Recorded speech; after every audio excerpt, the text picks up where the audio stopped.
بعده اللهم نعوذ بك من الكسل والسوء الكبر اللهم نعوذ بك من عذاب النار وعذاب القبر صل اللهم على عبدك ورسولك نبينا محمد وعلى آله وصحبه ومن تبعهم بإحسان إلى يوم الدين.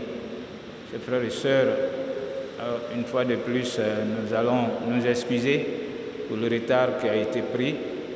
Nous avons constaté qu'il serait mieux qu'on soit bien plus à l'air libre ici que d'être dans la salle là-bas où on avait l'habitude de faire le tafsir. Donc, veuillez nous excuser pour ce retard. Alors, Allah subhanahu wa ta'ala, souvent il nous éprouve pour voir si nous-mêmes on peut être humbles aussi. Le thème d'aujourd'hui, c'est les vertus de l'humilité. Alors tu viens pour chercher la connaissance, tu vas dans une salle, on dit ce n'est pas là-bas, il faut monter encore, il faut faire des escaliers pour monter, subhanallah. Alors c'est pour voir si nous-mêmes nous sommes endurants, si nous-mêmes avec notre statut d'homme libre, est-ce qu'on peut accepter de courir après la connaissance d'Allah subhanahu wa ta'ala. Alors nous sommes dans le mois de Muharram, qui est un mois sacré. Nous prions Allah subhanahu wa ta'ala, tous ceux qui ont pu jeûner déjà le 9, le 10, ou qui sont en train de jeûner le 10 et le 11 aujourd'hui, qu'Allah exauce nos prières, nos jeûnes, et qu'il nous donne son paradis sans nous demander compte. Alors, les vertus de l'humilité. L'humilité, c'est quoi? On peut dire que c'est le signe distinctif des saints et des pieux serviteurs d'Allah subhanahu wa ta'ala. Alors, il faut savoir que lorsque vous êtes humble pour Allah subhanahu wa ta'ala, Allah subhanahu wa ta'ala, il laisse le prophète nous donner des enseignements que nous ne pouvons pas connaître, sauf par l'instruction du prophète. C'est lui qui va nous apprendre en nous disant Man tawada'a lillah rafa'ahu wa man takabbara wada'ahu. Le prophète sallallahu alayhi wa sallam, ici, il nous apprend que lorsque vous êtes humble pour plaire à Dieu, toute personne qui se fait humble, Dieu va t'élever. Et si tu es arrogant, gonflé, alors Dieu va te rabaisser. Subhanallah. Et ça va rester comme ça tout le temps. C'est pourquoi vous allez vous trouver souvent des gens qui sont présidents aujourd'hui. Tout le monde cherche à le voir, tout le monde veut montrer que j'ai des liens avec lui. Et puis, un jour, on vient trouver que celui qui était son gardien, qui était à sa merci, qui prenait ses chaussures quand il se déchaussait, souvent c'est celui-là à qui il fait confiance, qui vient le destituer et l'amener à être prisonnier. Combien de fois nous avons vu cela, chers frères et sœurs? Pour vous dire que Allah subhanahu wa ta'ala, quand il nous donne cette information par le truchement de notre prophète, il faut qu'on s'habitue à être humble pour plaire à Allah subhanahu wa ta'ala. Donc, le verset qui va illustrer cela, Luqman a eu à donner des consignes à son fils. Luqman, d'autres vont dire qu'il n'était pas un prophète, d'autres diront qu'il était prophète. L'essentiel, c'est qu'il y a une sourate dans le Coran qui porte son nom. Alors d'autres vont dire qu'il était sage. Et donc parmi ses conseils, il va dire Wala tusair khaddakha linnas wala tamshi fil ardi marha inna Allah la yuhibbu kulla mukhtalin fakhur. Alors qu'est-ce que cela signifie? Alors c'est des conseils qu'il donnait à son fils. Il dit ne prends pas un air arrogant en abordant tes semblables. Donc en parlant à d'autres qui sont comme toi, tu peux être leur supérieur hiérarchique, tu peux être ministre, tu peux être chef. Dieu voudrait que lorsque tu parles aux gens, Il n'a pas mis cela gratuitement dans son livre. Il ne faut pas parler avec arrogance aux gens. Subhanallah. Donc, il dit, il ne faut pas être quelqu'un qui aborde les autres avec un air arrogant. Et il continue, ne te dandine pas avec insolence dans ta démarche. Effectivement, Dieu va le dire quelque part d'autre dans le livre. وَعِبَادُ الرَّحْمَنِ الَّذِينَ يَمْشُونَ عَلَى الْأَرْضِ هَوْنًا وَإِذَا خَاطَبَهُمُ الْجَاهِلُونَ قَالُوا سَلَامًا.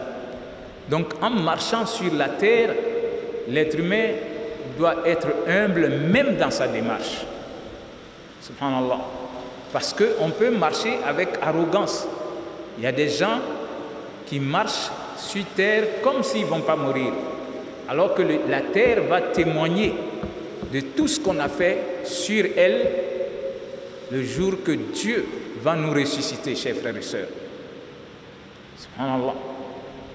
La terre va parler et l'être humain va s'étonner et dire que, ah bon, la terre va parler? Et oui, la terre va dire, Dieu me dit aujourd'hui de révéler ce que vous avez fait de caché, ce que vous avez fait de nuit comme de jour. Alors, comme tu avais tes 2 pieds sur moi, j'étais témoin, alors je dois témoigner. Subhanallah. إذا زلزلت الأرض زلزالها وأخرجت الأرض أثقالها وقال الإنسان ما لها يومئذ تحدث أخبارها بأن ربك أوحى لها. C'est la terre qui va dire ça. La terre va sortir tout ce qui se trouve en elle.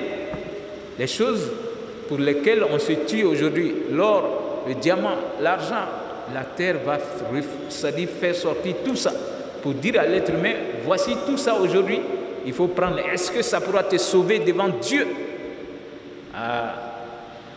Dieu nous dit, لَن تُغْنِيَ عَنْهُمْ أَمْوَالُهُمْ وَلَا أَوْلَادُهُمْ. Subhanallah, le jour de la résurrection, Dieu nous dit, ni votre richesse, ni avoir plus d'enfants que les autres ne pourra vous sauver. Qu'est-ce qui va te sauver? Ce que tu as posé comme acte pour plaire à Allah subhanahu wa ta'ala. Donc, chers frères et sœurs, marcher avec arrogance sur terre est dédaigné par Allah subhanahu wa ta'ala. Les gens qui sont humbles savent qu'en marchant sur terre, demain la terre va témoigner. Quand moi j'ai marché, est-ce que je marchais avec arrogance? Vous avez vu, il y a des gens qui vont ferrer leurs chaussures. Ils vont trouver du fer. Maintenant, comme les temps changent, mais nous on a vu ça vraiment. Ils vont payer leurs souliers et quand on a fini de payer la paire de souliers à Bata, on passe voir le ferronnier pour mettre du fer. Comme ça, en marchant, ça fait caou, caou, caou. Bon, les jeunes ne font plus trop ça, mais ça se faisait. C'est-à-dire, quand il arrive, on sait qu'il y a quelqu'un qui arrive. Subhanallah. Wallah, le prophète va nous dire, sallallahu alayhi wa sallam, il y a quelqu'un qui était habillé une fois. Il était tellement imbu de sa personne, il marchait avec arrogance sur terre et Dieu a demandé à la terre de l'avaler. Donc la terre l'a englouti. Le prophète dit, il est en train de descendre jusqu'à la fin des temps. Subhanallah. Donc homme comme femme, il faut faire attention. Et quand il a dit ça, il y a quelqu'un qui va poser la question parmi ses disciples. Donc, messager de Dieu, on ne doit pas saper quoi. On ne doit pas s'habiller joliment. Il dit non. Inna Allah tayyib, la yaqbal illa tayyiba. Dieu, il aime qu'on soit propre, qu'on sente bon. On peut bien s'habiller. Mais quand on s'habille, on doit savoir que ce qu'on va porter là, il y a une manière de porter ce qui t'appartient. Subhanallah. C'est ce qui fait de notre religion la meilleure des religions. Quand tu as un nouvel habit qui a été confectionné, toi tu ne sais pas ce coton-là vient d'où. Pourquoi Dieu a voulu que le coton il quitte un champ et qu'il devienne un tissu. Toi tu allais acheter le tissu. Alors le tailleur l'a confectionné, c'est beau. Mais pour le porter là, peut-être que Dieu avait voulu que si ce tissu-là, une fois que ça sera confectionné en habit et que toi tu as porté, tu ne t'es pas adressé à ton Seigneur, Dieu va te rabaisser avec, même si tu étais ministre. Alors, le prophète sallallahu alayhi wa sallam, c'est lui qui connaît les choses cachées. C'est pourquoi il va nous dire, quand tu as un nouvel habit, pour le porter, toi tu ne regardes pas pour dire que oui, j'ai payé le tissu, alors chaque mètre fait 20 000 francs ou 15 000 francs. Alors le tailleur m'a pris 60 000 pour la couture. alors mon habit qui est là, ça me fait 150 000 ou 200 000 francs. Et tu portes comme ça, parce que tu t'en vas à une cérémonie. Non, le croyant ne fait pas ainsi. Quand il a le nouvel habit, il s'adresse à Dieu d'abord. Et il va dire, Allahumma as'aluka khayrahu wa khayra ma suni'a lahu. C'est-à-dire, il a plusieurs doigts dans ce sens-là. Allahumma laka alhamd, anta kasawtanihi, as'aluka khayrahu wa khayra ma suni'a lahu, wa a'udhu min sharrihi wa sharri ma suni'a lahu.